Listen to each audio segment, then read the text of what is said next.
تعالوا بقى شوفوا الحاجات اللي انا جبتها من السوق. احنا السوق النهارده عندنا لحد احنا عندنا سوقين. السوق الرئيسي الاساسي اللي بيبقى مليان حاجات بقى بيبقى يوم الجمعه ويوم الحد كده، بس بيبقى فيه حاجات بس خفيفه شويه، بس بيبقى موجود في كل حاجه يعني. اول حاجه انا جبتها الطماطم، الحمد لله رخصت شويه. انا جايباها اهي، الكيلو ونص ب10. بص جميله وعامله ازاي وجامده للسلطه يعني. جاي انا ايه وانا بنقي رحت منقيه طري على جامد، يعني دي طريه شويه عشان ايه لو للطبيخ وكده، لكن الاغلبيه انا جايباها جامده. شوف عامله ازاي، والله جميله جميله جميله. والكيلو ونص، الكيلو ونص ب10 جنيه. ادي اول حاجه. ماشي، بعد كده جبت جزر اهو. كانت بتقول لي الكيلو وربع، برضه فصلت كالعادة واخدت الكيلو ونص ب10. جميل، دول كيلو ونص ب10 جنيه. وجبت ايه تاني؟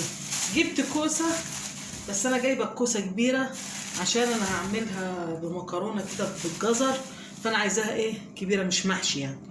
الكيلو ب11 جنيه، يعني هي كانت بتقول لي خدي الاتنين ب25، فانا اديتها 10 ما رضتش، قالت لي هات جنيه كمان اديته لها. قلت مش ايه، مش مشكله، يلا خليها عليا. كيلو ب11 جنيه. وجبت ايه تاني؟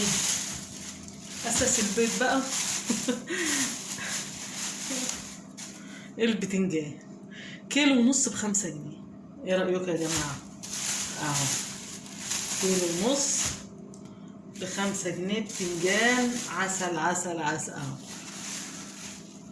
بعد ما كنت هجيب كيلو الا ربع قلت هات ايه كيلو ونص، مش هتفرق، اعمل مسقعه ولا اعمل. وجبت ايه تاني؟ اللهم صل على النبي، صلوا على النبي يا جماعه عليه افضل الصلاه والسلام. جبت بطاطس، البطاطس الجديده طبعا طلعت والحمد لله رخصت شويه، يعني هي مش رخيصه بس بالمقارنه بقبل كده يعني. انا جايبه 2 كيلو ب25، حلوه يعني. بصوا كبيره ومفيش بعد كده اهو. 2 كيلو اهو ب25. وجبت ايه تاني يا ام حامد؟ احلى حاجه بقى دلوقتي في السوق الخضره. الخضره حاجه تشرح، يعني انا ولا هعمل محشي ولا حاجه، بس كل ما بشوف خضره بشتري واقول للست والله انا ما انا عايزه، بس انا عاجبني شكلها وعاجبني سعرها، فما مش عارفه. دي الحلوه دي بجنيه اهو. شوفوا عامله ازاي، كل ده الربطه ربطه جامده يعني. جايبه ب5 جنيه حاجة عظمة. اللي كنا ساعة الخضرة ما كانت غالية، أنا كنت بجيب حبة قد دول كده كانوا ب10 جنيه، وما كانتش خضرة وكانت ما كانتش حلوة زي دي. جايبة ب5 جنيه. شوفوا ب5 جنيه قد إيه. هعمل بيها إيه مش عارفة، بس عجبتني وعمالة أشتري وخلاص. كل ده أهو. وجبت شطة، بس الشطة اللي غالية يعني، هي كانت بتقول ب15 جنيه، وفي شطة تاني نوع ب10، بس أنا عجبني دي يعني. أنا جايبة كيلو إلا ربع ب10 جنيه، دول كيلو إلا ربع ب10 جنيه.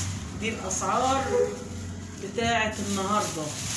إحنا النهاردة مش عارفة كام، 12 والله ما أنا عارفة. شوف الخضرة قد إيه. وجبت إيه تاني بقى يا أم حامد اللي هو الأساسي بقى بتاع النهاردة؟ أنا جبت سمك. السمك الكيلو ب80 جنيه. انا جايبه كيلو ونص ب120 جنيه، وشقيته ونضفته زي ما انتم شايفين كده، لان الطريقه اللي انا هعمل بيها السمك النهارده ان السمكه تنضفيها وبالمقص كده تقسمي السمكه 2. بصوا شايفين بقى التنظيف بتاعي عامل ازاي اهو. لازم انضف السمك كده. السمكة تتقسم 2 اهو، ادي نص وادي نص يعني اهو. بصي فتحاها من هنا للاخر، وفتحاها من عند البق كده لحد الديل. بقسم السمكة 2. ادي اول حاجة في الوصفة بتاعت النهاردة. وهعمل السمك بطريقة جميلة والله العظيم، حاجة كده تشرف فعلا. يعني لو انت يعني كله يقولك ازاي انا هعزم ناس على سمك ولا حاجة، بس لو عملت السمك بالطريقة دي والله حاجة مبهرة فعلا يعني.